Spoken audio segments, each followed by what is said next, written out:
ሰላም ጤና ይስጥልን። የግያን ዜና መረጃዎችን እንሆ። የ206ኛ ኮር 34ኛ ክፍለ ጦር ባደረገው ተጋድሎ ድል ተቀዳጅቷል። የአርመኒያው ሰራዊት ከልማሜ ከተማ ተነስቶ ወደ የሰንበት ከተማ ያርሶ አደሩን ምርት ለመዝረፍ ባደረገው እንቅስቃሴ የቴዎድሮስ እዝ 206ኛ ኮር 34ኛ ክፍለ ጦር መብረቁ ሻለቃ ከየቀዝቀዝ እስከ ነብርማ በመዘርጋት ባደረገችው ትንቅንቅ ታላቅ ጀብድ ፈጽማለች። ከረፋዱ 5 ሰዓት እስከ 8 ሰዓት በወሰደው አውደ ውጊያ በሌላ አቅጣጫ ከወጀል የተነሳው የጠላት ኃይል በመፋለም የጠላት ትስስርን የበጠሱት ሲሆን በርካታ የጠላት ኃይል ከባድና ቀላል ቁስለኛ ማድረግም ችሏል። በራሱ ተነሳሽነት ትንኮሳ ያደረገው ጠላት የተደረገበትን ጥቃት መመከት ተስኖት ከየትኖረ ወታደራዊ ካምፕ በፔፔና ዙ23 የታገዘ ተጨማሪ ኃይል ቢያሰማራም በመብረቁ ሻለቃ ከፍተኛ ኪሳራ አስተናግዶ ወደ ልማሜ ከተማ ተመልሷል። ሰዓታትን በወሰደው እልህ አስጨራሽ ፍልሚያ ጠላትን የረፈረፉት የ206ኛ ኮር አካል የሆኑት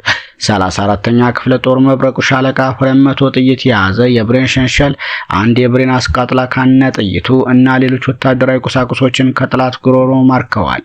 ቲሊሊ ላይ 2 ባስ ምልምል ሰራዊት ጭቃ ሆኗል። በአፋባ ምዕራብ አማራ ቀጠና ቴዎድሮስ እዝ ጎጃም አገው ምድር ክፍለ ጦር ቲሊሊ ዘንገና ብርጌድ አማካኝነት ከአዲስ አበባ ወደ ባህር ዳር ይንቀሳቀስ በነበረ ከ30 ባስ በላይ አዲስ ተመራቂ መከላከያ ሰራዊት ላይ በተወሰደ የደፈጣ ጥቃት 2 ሙሉ ባስ ሰራዊት ከጥቅም ውጭ ሆኗል። ህዳር 2 2018 ዓ.ም ከቀኑ 9 ሰዓት ላይ ከቲሊሊ ከተማ አቅራቢያ በቲሊሊ ዘንገና ብርጌድ ነበልባሎች በተደረገው ተኩስ በወራሪ ሰራዊት ላይ ከፍተኛ የሆነ ሰብአዊና ቁሳዊ ኪሳራም ደርሶበታል። በተወሰደው እርምጃ 2 ባስ ሙሉ በሙሉ ከጥቅም ውጭ ሲሆን ከውስጥ የነበሩ ሙሉ የመከላከያ ሰራዊቶችም እስከ ወዲያኛው ተወግደዋል።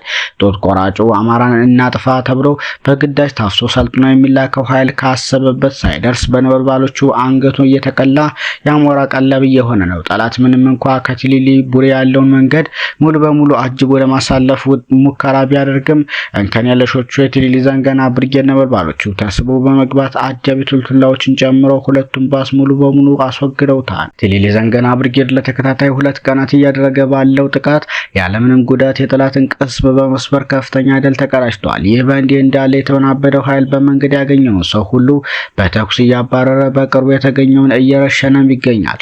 ትናንት ባደረሰው የንጹሃን ጥቃት ከ5ቶቹ ውስጥ 3ቱ ሕክምና ከገቡ በኋላ ህይወታቸው አልፏል። ፋኖቹ ከመቱ ንጹሃኑን የቲሊሊን ህዝብ እንረሽናለን በማለት በይፋ እያስፈራሩ የቆዩት ወዳደር አድማ ትናንትና ዛሬም ጥቃት በተሰነዘረባቸው ቁጥር የንጹሃን ህይወት መቅጠፋቸውን ቀጥለዋል። ስለሆነ መሸነፉን ያረጋገጠው መጠጊያ የለሹ ቡድን ይዞ የመውደቅ ዓላማ ስለያዘ ተኩስ በተከፈተበት አጋጣሚ ህዝቡ ራሱን እንዲጠብቅ እያል የወጣንለትን የህልውና ትግል ከግብ ሳናደርስ የማናፈገፍግ የቁርጥ ቀን ልጆች ነንና ጥቃቱን አጠናክረን የጠላትን አከርካሪ እየለየን መምታት የምንቀጥል ይሆናል ሲሉም ገልጸዋል። በተያያዘም የተቋማችን የህግ አገልግሎት ተጠናክሯል። ህልውናና ነጻነቱን በኃይልም ማረጋገጥ የሚፈልግ ህዝብ ትግልን በጠንካራ ታጋይ ድርጅትን በገዢ ህግ ያሰናሰለ ተቋም በመፍጠር መታገል ግድ ይለዋል ሲል ፋኖ ሞገስ አብራራው ገልጽና የድርጅታችን አፋባ አካል በሆነው ምስራቅ አማራ ቀጠና ምኒልክ ህዝብ በየዕለቱ ከሚደረጉ ውጊያዎች ጎን ለጎን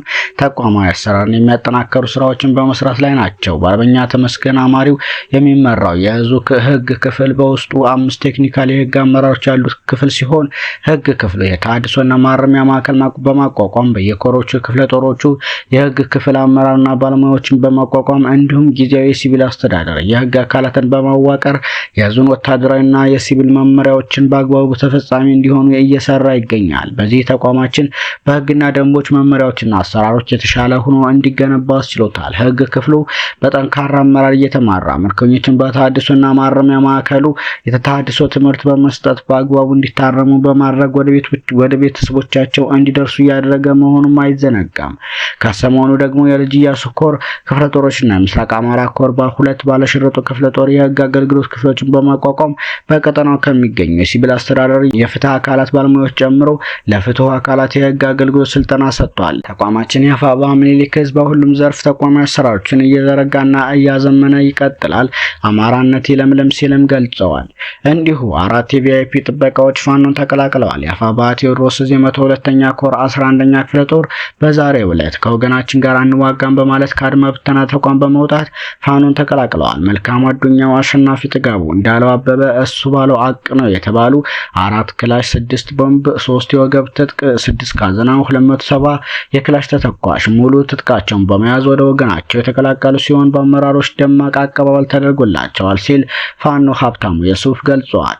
ይህ በእንዲህ እንዳለ ኢህአፓ፣ ኦፌኮ እና አረና ትግራይን 10 ተቃዋሚ ፓርቲዎች ከቀጣዩ ምርጫ በፊት 7 ቅድመ ሁኔታዎች መሟላት አለባቸው በማለት ዛሬ ባወጡት መግለጫ ገልጸዋል። የፓርቲዎቹ በቅድሚያ የጠቀሱት ቅድመ ሁኔታ መንግስት ከምርጫው በፊት ከሁሉም ተቃዋሚ ፓርቲዎች እና በስደት ከሚገኙ ታጣቂ ቡድኖች ጋር ሁሉን አቀፍ የፖለቲካ ውይይት ማድረግ አለበት የሚለውን ነው የገለጹት። ፓርቲዎቹ በአገሪቱ የተለያዩ አካባቢዎች የሚካሄዱ ግጭቶች በአፋጣኝ በቋሚነትና በሚረጋገጥ መልኩ መቆማቸው ሌላኛው ቅድመ ሁኔታ እንደሆነም ገልጸዋል። የፖለቲካ ምህዳሩ ያለምንም ቅድመ ሁኔታ መከፈት፣ መሰረታዊ ዲሞክራሲያዊ የተቋማትና ህግ ማሻሻያዎችን ማድረግ፣ የመንግስት መዋቅሮች ገለልተኛ ማረጋገጥና የፕሬስ ነጻነት ማረጋገጥ በቅድመ ሁኔታነት ተጠቅሰዋል። ለምርጫው ምቹ ሁኔታ መፍጠር አማራጭ ሳይሆን ቅድመ ሁኔታ ነው ያሉት ፓርቲዎቹ አስቻይ ሁኔታዎች መኖራቸው ሳያረጋግጥ ምርጫ ቦርድ ለቀጣዩ ምርጫ የጀመረው እንቅስቃሴ ትርጉም አልባ ነው ብለዋል።